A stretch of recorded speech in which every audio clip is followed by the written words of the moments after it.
अरे भिखारी, तेरी औकात है 500 करोड़ लाने की? तू जानता भी है 500 करोड़ होते क्या है? तुम लोगों को अंदाजा भी है कि ये क्या हो गया है?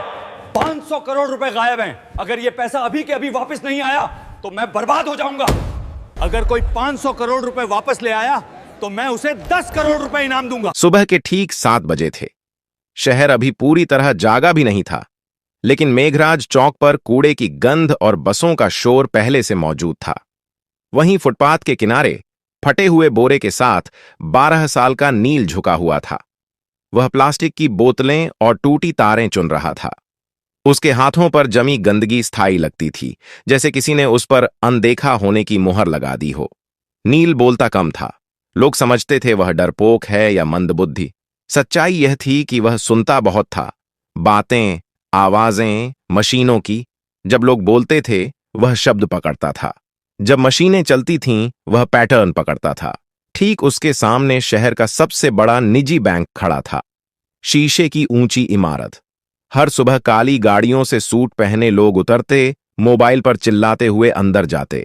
नील को अंदर जाने की इजाजत कभी नहीं मिली थी। गार्ड हर बार एक ही शब्द कहता था, भाग यहां से।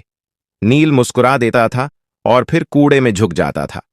उसी बैंक की दीवार से सटा एक पुराना ट्रांसफॉर्मर बॉक्स था। नील अक्सर उसके पास बैठकर सूखी रोटी खाता था। उसे वहां से एक अजीब सी भनभनाहट सुनाई देती थी। बाकी लोगों के लिए वह शोर था, नील के लिए भाषा। उस दिन दोपहर को माहौल बदला हुआ था। बैंक के अंदर अचानक अफरा तफरी मच गई। कर्मचारी अपनी सीटों से उठ खड़े हुए। मैनेजर्स के चेहरे पीले पड़ गए। एक के बाद एक फोन बजने लगे। ऊपर की मंजिल पर बोर्डरूम में चीख सुनाई दी, 500 करोड़ गायब हो गए हैं। यह कोई अफवाह नहीं थी। बैंक के मेन सर्वर से 500 करोड़ गायब हो गए हैं। करोड़ रुपए ऑनलाइन ट्रांसफर हो चुके थे। पैसा न किसी ग्राहक के खाते में था, न किसी विदेशी बैंक में। वह सिस्टम से जैसे फिसलकर हवा में घुल गया था। आईटी टीम दौड़ पड़ी। सर्वर लॉग्स खोले गए, फायरवॉल चेक हुए, साइबर सिक्योरिटी एक्सपर्ट्स को कॉल गया, पुलिस को सूचना दी गई।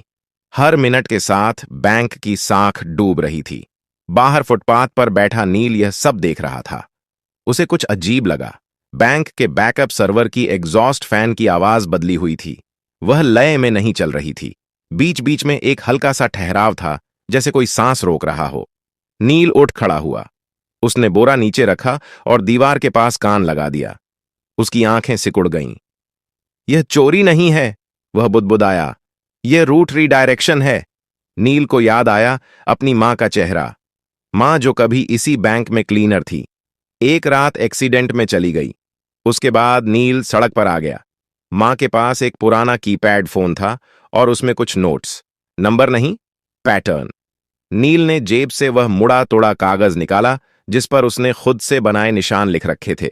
वह रोज मशीनों को देखकर नई चीजें समझता और निशान बनाता था। बैंक के अंदर घबराहट बढ़ रही थी।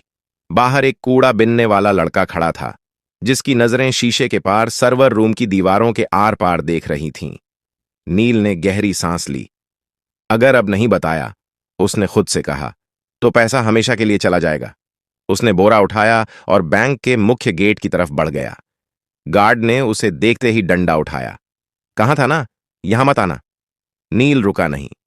उसने पहली बार सीधा आंखों में देखकर कहा, साहब, जो पैसा गया है वो अभी भी इसी बैंक में है। गार्ड हंसा, लेकिन अंदर कहीं ऊपर एक अलार्म और तेज हो गया। और यहीं से कहानी शुरू होती है।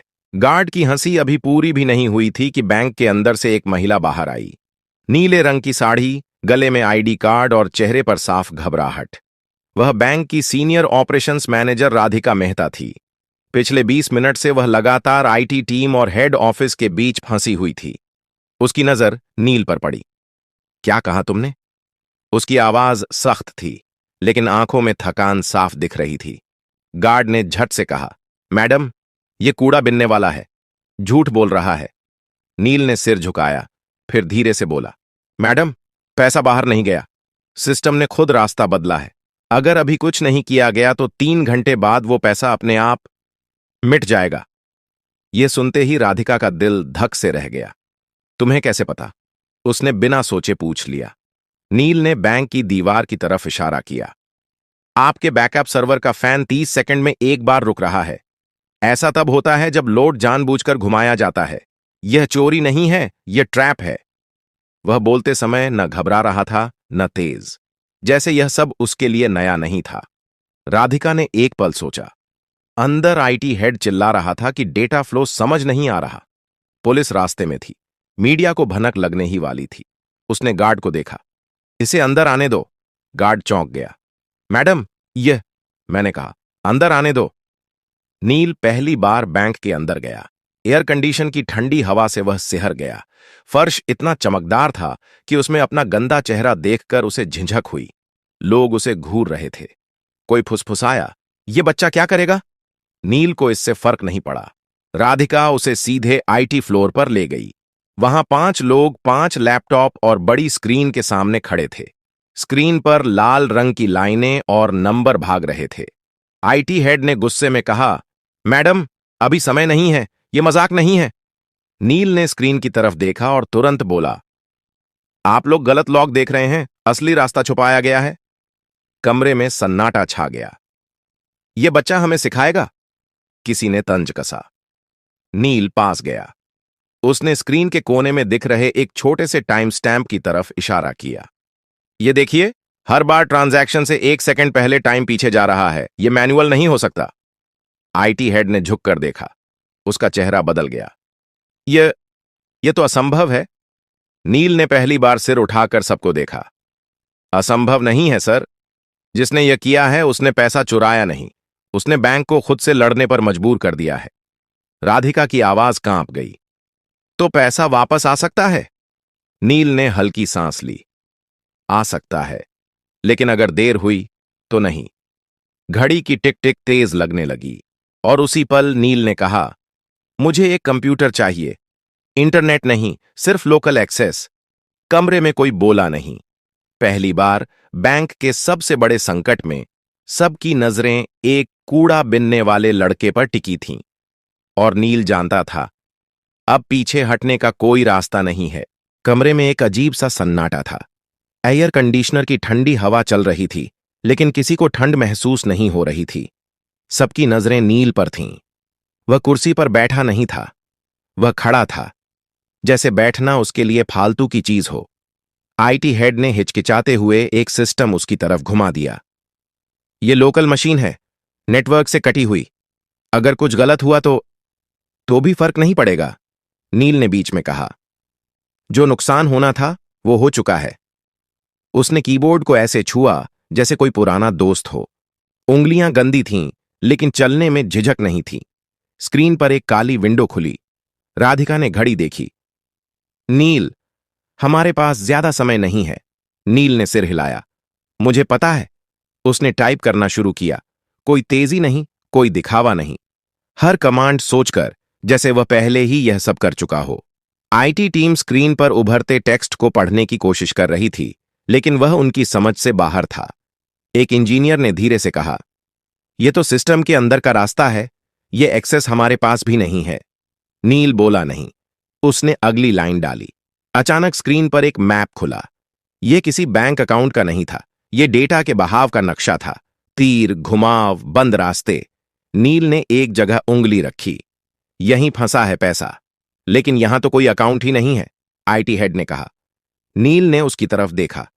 क्योंकि यह अकाउंट नहीं है, यह एक खाली कमरा है। सिस्टम ने खुद बनाया है। राधिका की आंखें फैल गईं। सिस्टम ने? हां, नील बोला। जब किसी को सिस्टम के दिल तक पहुंचने की कोशिश करते पकड़ लिया जाता है, तो पुराना कोर एक फर्जी रास्ता बना देता है। पैसा उसमें चला जाता है। बाहर से लगता है चोरी हो गई, लेकिन असल में सिस्टम खुद उसे छुपा लेता है। कमरे में किसी ने सांस तक नहीं ली। आईटी हेड ने धीमी आवाज में कहा, लेकिन ऐसा फीचर तो कहीं डॉक्यूमेंटेड नहीं है। नील ने हल्की मुस्कान दी। क्योंकि यह फीचर नहीं है, यह डर है मशीन का। उसने अगला कमांड डाला। स्क्रीन पर लाल चेतावनी चमकी। वार्निंग, डेटा कोलैप्स इन 17 मिनट्स। राधिका के हाथ कांप गए। इसका मतलब? नील ने कहा, अगर यह कमरा ढह गया तो पैसा किसी का नहीं रहेगा, न चोर का न बैंक का। आईटी टीम में खलबली मच गई। तो जल्दी करो, कोई बोला। नील ने पहली बार गुस्से से सिर उठाया। जल्दी नहीं, सही। उसने अपनी आंखें बंद कीं, कुछ सेकंड के लिए, जैसे दिमाग में कुछ जोड़ रहा हो। उसे याद आया वह पुराना मोबाइल, मां की आवाज, नंबरों के बीच का पैटर्न। चीजें सीधे नहीं चलती, वे घूम कर आती हैं। नील ने टाइप किया। स्क्रीन पर एक नया दरवाजा खुला। आईटी हेड फुसफुसाया। यह तो रिवर्स ट्रैक है, नील बोला। हां, अब पैसा वापस उसी रास्ते से चलेगा जिससे डर आया था। राधिका ने घड़ी देखी। 13 मिनट बाकी थे। नील की उंगलियां फिर चलने लगीं और बाहर बैंक के गेट पर मीडिया की पहली वैन आकर रुक चुकी थी। बाहर कांच के दरवाजों के पार कैमरे चमकने लगे थे। मीडिया को बस एक इशारे का इंतजार था। अंदर आईटी फ्लोर पर तनाव इतना गाढ़ा था कि जैसे हवा भी भारी हो गई हो। राधिका ने धीमी आवाज में कहा, अगर यह गलत दिशा में गया तो सिस्टम हमेशा के लिए लॉक हो सकता है। नील ने स्क्रीन से नजर हटाए बिना जवाब दिया, वह पहले ही लॉक है मैडम, बस फर्क इतना है कि अभी चुप है। उसने एक ग्राफ खोला। नीली और लाल लाइनें एक दूसरे के पीछे दौड़ रही थीं। बीच बीच में एक जगह ऐसी थी जहां लाइनें टूट रही थीं। यहीं से पैसा बाहर दिखाया गया है, नील बोला, लेकिन असल में यहीं से वह वापस लाया जा सकता है। आईटी हेड ने कुर्सी खींचकर पास बैठते हुए कहा, तुम यह सब कैसे जानते हो? नील ने पहली बार सच बोला, मैं मशीनों के पास बड़ा हुआ हूं। जब मां जिंदा थीं, वह रात की शिफ्ट में यहीं सफाई करती थीं। मैं बाहर बैठा रहता था। सर्वर रूम की आवाजें मुझे बातें जैसी लगती थीं। कोई कुछ नहीं बोला। नील ने अगला कमांड डाला। स्क्रीन पर एक नया संदेश उभरा, ऑथोराइजेशन रिक्वायर्ड। राधिका ने राहत की सांस ली। ठीक है, यह सामान्य है, हमारे पास मल्टी लेवल ऑथराइजेशन है। नील ने सिर हिलाया। नहीं मैडम, यह सामान्य नहीं है। क्यों? क्योंकि यह ऑथराइजेशन सिस्टम से नहीं आया, यह उस खाली कमरे से आया है जहां पैसा छुपा है। आईटी हेड का चेहरा सख्त हो गया। मतलब सिस्टम खुद तय कर रहा है कि किस पर भरोसा करे? नील ने धीरे से कहा, हां, और उसे आप पर भरोसा नहीं है। कमरे में एक अजीब चुप्पी छा गई। राधिका ने गहरी सांस ली। तो अब क्या होगा? नील ने अपनी जेब से वह मुड़ा तुड़ा कागज निकाला। उस पर टेढ़े मेढ़े निशान बने थे। अब हमें सिस्टम को याद दिलाना होगा कि यह किसके लिए बना था। उसने एक कोड डाला। यह कोई पासवर्ड नहीं था, यह समय, राशि और क्रम का मेल था। वही क्रम जिसमें बैंक हर दिन छोटे खातों को प्राथमिकता देता था। स्क्रीन पर अचानक हजारों छोटे ट्रांजैक्शन चमक उठे। 10 रुपए, 50 रुपए, 200 रुपए। आईटी टीम हड़बड़ा गई। ये क्या कर रहे हो? इससे सिस्टम और स्लो हो जाएगा। नील ने शांत स्वर में कहा, नहीं, इससे सिस्टम को भरोसा आएगा। राधिका ने हैरानी से पूछा, भरोसा?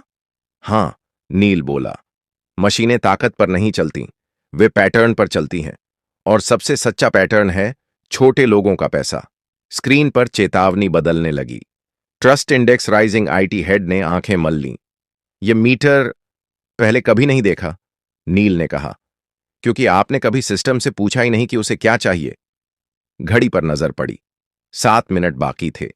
नील की उंगलियां अब और तेज चल रही थीं, और उसी वक्त बैंक के मेन सर्वर से एक धीमी सी बीप की आवाज आई, जैसे कोई सोया हुआ दिमाग जाग रहा हो। सभी समझ गए, अब वापसी शुरू हो चुकी थी। बीप की वह आवाज छोटी थी, लेकिन असर बड़ा। आईटी फ्लोर पर खड़े हर इंसान की रीढ़ सीधी हो गई। स्क्रीन पर बिखरे हुए तीर अब एक दिशा में मुड़ने लगे थे, जैसे कोई भटकी हुई नदी अपने पुराने रास्ते को पहचान रही हो। आईटी हेड ने हकलाते हुए कहा, डेटा फ्लो रिवर्स हो रहा है। राधिका की आंखें स्क्रीन से हट ही नहीं रही थीं। मतलब? नील ने बिना रुके जवाब दिया, मतलब पैसा लौट रहा है, लेकिन अभी सफर पूरा नहीं हुआ है। स्क्रीन पर नंबर चलने लगे। 10 करोड़, 25 करोड़, 68 करोड़। कमरे में किसी की सांस नहीं निकल रही थी, लेकिन तभी एक जोर की बीप गूंजी। स्क्रीन लाल हो गई। System conflict detected. IT head उछल पड़ा। ये क्या है अब? नील रुक गया। पहली बार उसकी उंगलियां थमी। जिसने यह किया है उसे अब पता चल गया है। कौन? राधिका ने पूछा। नील ने सिर झुकाया। कोई बाहर का नहीं, अंदर का। कमरे में हलचल मच गई। लोग एक दूसरे की तरफ देखने लगे। स्क्रीन पर एक नया लॉग खुला। एक ही यूजर आईडी, एक ही मशीन, बार बार। आईटी हेड का चेहरा सफेद पड़ गया। यह तो हमारे ही नेटवर्क से है, नील ने धीरे से कहा। चोरी बाहर से नहीं हुई थी, रास्ता अंदर से खोला गया था। घड़ी देखी गई। अब सिर्फ 4 मिनट बचे थे। राधिका ने खुद को संभालते हुए कहा, नील, क्या हम इसे रोक सकते हैं? नील ने जवाब देने से पहले एक गहरी सांस ली। हां, लेकिन इसके लिए मुझे सिस्टम को पूरी तरह बंद करना होगा, 30 सेकंड के लिए। कमरे में हड़कंप मच गया। क्या? यह नामुमकिन है। पूरा बैंक ठप हो जाएगा। नील ने पहली बार सबको सीधे देखा। अगर नहीं किया तो पैसा आधे रास्ते में फंस जाएगा, ना आपका रहेगा ना चोर का। राधिका ने आंखें बंद कीं, एक पल के लिए, फिर बोली, करो। आईटी हेड ने चौंक कर उसकी तरफ देखा। मैडम, मैं जिम्मेदारी लेती हूं। नील ने आखिरी कमांड तैयार किया। उसकी उंगलियां हल्की कांप रही थीं, लेकिन दिमाग साफ था। उसे मां की आवाज याद आई, डर लगे तो भी सही काम मत छोड़ना। उसने एंटर दबाया। पूरे बैंक की लाइटें एक साथ बुझ गईं। कंप्यूटर, एटीएम, सब कुछ। बाहर मीडिया चिल्ला उठा, बैंक बंद हो गया, पैसा डूब गया। अंदर घुप अंधेरा था। फिर 1 सेकंड बाद, 2 सेकंड बाद, तीसरे सेकंड पर एक हरी लाइट जली, फिर दूसरी, फिर पूरी स्क्रीन। सिस्टम वापस आ चुका था और इस बार पैसे के नंबर एक एक करके सही खाते में लौट रहे थे। 100 करोड़, 250 करोड़, 400 करोड़। आईटी हेड की आंखों से आंसू निकल आए। हो गया। आखिरी नंबर रुका, 500 करोड़। रिकॉन्साइल्ड। कमरे में कोई ताली नहीं बजी, कोई चिल्लाया नहीं। सब बस नील को देख रहे थे। वह कुर्सी से नीचे उतरा, थका हुआ, खामोश। बैंक का पैसा वापस आ चुका था। अब सवाल यह था, यह चोरी किसने की थी और नील सच में कौन था? कमरे में सन्नाटा था, लेकिन यह डर का नहीं था। यह उस पल का सन्नाटा था जब इंसान समझ जाता है कि अब कहानी बदल चुकी है। स्क्रीन पर हरे रंग की लाइनें स्थिर हो चुकी थीं। 500 करोड़ पूरी तरह बैंक के खातों में लौट चुके थे। सिस्टम नॉर्मल दिखा रहा था, लेकिन लोगों के चेहरे अभी भी जमे हुए थे। राधिका ने धीमी आवाज में कहा, नील, तुमने बैंक को बचा लिया। नील ने कोई जवाब नहीं दिया। वह स्क्रीन को देख रहा था, जैसे किसी और चीज की तलाश में हो। आईटी हेड ने राहत की सांस लेते हुए कहा, हमें तुरंत यह पता लगाना होगा कि अंदर से यह किसने किया। नील ने गर्दन हिलाई। सिस्टम खुद बता देगा। कैसे? किसी ने पूछा। नील ने एक आखिरी लॉग खोला। यह आम यूजर लॉग नहीं था। यह वह लेयर थी जहां सिर्फ तब एंट्री होती है जब कोई सिस्टम को धोखा देने की कोशिश करता है। स्क्रीन पर एक नाम उभरा। कोई टेक्निकल कोड नहीं, कोई फर्जी आईडी नहीं, एक साफ नाम, बैंक के डिप्टी टेक्नोलॉजी डायरेक्टर का। कमरे में जैसे हवा निकल गई। आईटी हेड कुर्सी पर बैठ गया। यह मुमकिन नहीं है, नील ने शांत स्वर में कहा। मुमकिन है, क्योंकि उसे सिस्टम की आदतें पता थीं। उसने सोचा, सिस्टम मशीन है। उसे यह नहीं पता था कि मशीन याद भी रखती है। राधिका ने तुरंत फोन उठाया। सिक्योरिटी को ऊपर भेजो, अभी। कुछ ही मिनटों में उस अधिकारी को कमरे में लाया गया। चेहरा पीला, आंखें नीचे। वह कुछ बोल नहीं रहा था। राधिका ने सख्त आवाज में पूछा, आपने यह क्यों किया? वह चुप रहा। नील आगे बढ़ा। क्योंकि आप सोच रहे थे कि पैसा बाहर निकल जाएगा और सिस्टम आपको पहचान नहीं पाएगा। लेकिन आपने एक गलती की। आदमी ने पहली बार सिर उठाया। कौन सी? आपने छोटे खातों को नजरअंदाज किया, नील बोला। आपने सिर्फ बड़े ट्रांजैक्शन देखे। सिस्टम ने आपको वहीं पकड़ लिया। आदमी टूट गया। मुझे कर्ज में डुबो दिया गया था। मुझे रास्ता नहीं दिखा। राधिका ने सिक्योरिटी को इशारा किया, ले जाइए। जब वह बाहर गया तो किसी ने राहत की सांस ली, किसी ने शर्म की। नील अब दरवाजे की तरफ बढ़ने लगा। राधिका ने चौंक कर कहा, रुको, तुम कहां जा रहे हो? नील रुका। मेरा काम हो गया मैडम। काम? उसकी आवाज भर आई। तुम्हें पता है तुमने क्या किया है? बैंक, ग्राहक, पूरा सिस्टम। नील ने धीरे से कहा, मैंने सिर्फ जो गलत था उसे सही किया है। राधिका आगे बढ़ी। तुम्हें इनाम मिलेगा, नौकरी मिलेगी, पढ़ाई, सब कुछ। नील ने पहली बार हल्की मुस्कान दी। अगर आप सच में कुछ देना चाहती हैं तो एक काम कीजिए। क्या? बाहर जो बच्चे कूड़ा बीनते हैं ना, नील बोला, उनके लिए सिस्टम बनाइए, ऐसा सिस्टम जो उन्हें अनदेखा न करे। राधिका कुछ बोल नहीं पाई। नील दरवाजे से बाहर निकल गया। वही फटा बोरा, वही गंदे हाथ। लेकिन अब बैंक की दीवारें उसे देख रही थीं, क्योंकि सिस्टम तो बच गया था। अब इंसानों की बारी थी। बैंक के बाहर शाम ढल चुकी थी, लेकिन भीड़ कम नहीं हुई थी। कैमरे अब भी चमक रहे थे। रिपोर्टर एक दूसरे को धक्का देकर आगे आने की कोशिश कर रहे थे। सबको एक ही खबर चाहिए थी। 500 करोड़ कैसे लौटे? राधिका कांच के दरवाजे के पास आकर रुकी। उसके हाथ में माइक्रोफोन नहीं था, फिर भी आवाज साफ थी। यह बैंक की जीत नहीं है, उसने कहा। यह एक बच्चे की समझ की जीत है। भीड़ में हलचल मच गई। कौन बच्चा? कहां है वो? नाम बताइए। राधिका ने दरवाजे की तरफ देखा। नील जा चुका था। उसके कदम पहले ही फुटपाथ की तरफ मुड़ चुके थे, जहां उसकी दुनिया थी। टूटे डिब्बे, प्लास्टिक की बोतलें और मशीनों की आवाजें। उसे नहीं पता था कि पीछे क्या हो रहा है, लेकिन शहर को पता चल चुका था। कुछ ही घंटों में खबर फैल गई। एक कूड़ा बिनने वाला लड़का, बैंक की चोरी, 500 करोड़ वापस। सोशल मीडिया पर सवाल उठे। यह लड़का कौन है? इसे मौका क्यों नहीं मिला पहले? हमने कितनी नील जैसे बच्चों को अनदेखा किया। अगली सुबह बैंक के बाहर एक पोस्टर लगा। अगर आप नील को जानते हैं, हम उससे मिलना चाहते हैं। उसी सुबह नील ट्रांसफॉर्मर बॉक्स के पास बैठा था। उसने पोस्टर देखा, पढ़ा, फिर नजर हटा ली। उसके लिए पोस्टर नया नहीं था, नई थी लोगों की नजर। दोपहर तक नगर निगम के अधिकारी आए, फिर एक स्कूल की वैन, फिर एक महिला जो शिक्षा विभाग से थी। सब एक ही बात कह रहे थे, तुम्हें पढ़ना चाहिए, तुम्हें यहां से निकलना चाहिए। नील ने पहली बार सवाल पूछा, क्या पढ़ाई के बाद भी कोई मुझे सुनेगा? कोई जवाब नहीं दे पाया। शाम को राधिका खुद आई, बिना साड़ी, बिना पद के, सिर्फ एक इंसान की तरह। उसने नील के पास बैठकर वहीं सूखी रोटी तोड़ी। मैं तुम्हारे लिए कोई योजना नहीं लाई, उसने कहा।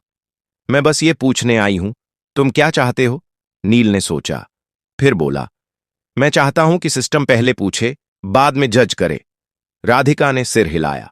यहीं से एक बदलाव शुरू हुआ। बैंक ने एक छोटा सा प्रोग्राम शुरू किया। नाम नहीं था बड़ा, लेकिन असर बड़ा था। सड़क पर रहने वाले बच्चों को मशीनों के पास बैठने दिया गया। उन्हें हटाया नहीं गया, उन्हें सुना गया। नील वहां रोज आता था, अब बोरे के साथ नहीं, एक कॉपी के साथ। शहर ने पहली बार उसका नाम ठीक से बोला, नील। और यही नाम अब सिस्टम में दर्ज हो चुका था। अनदेखा नहीं, बल्कि जरूरी। अगर आपको यह कहानी पसंद आई हो तो लाइक जरूर करें। ऐसी ही कहानियों के लिए सब्सक्राइब करें और इसे अपने दोस्तों के साथ शेयर करें। कमेंट बॉक्स में जरूर लिखिए कि आप किस शहर या गांव से देख रहे हैं।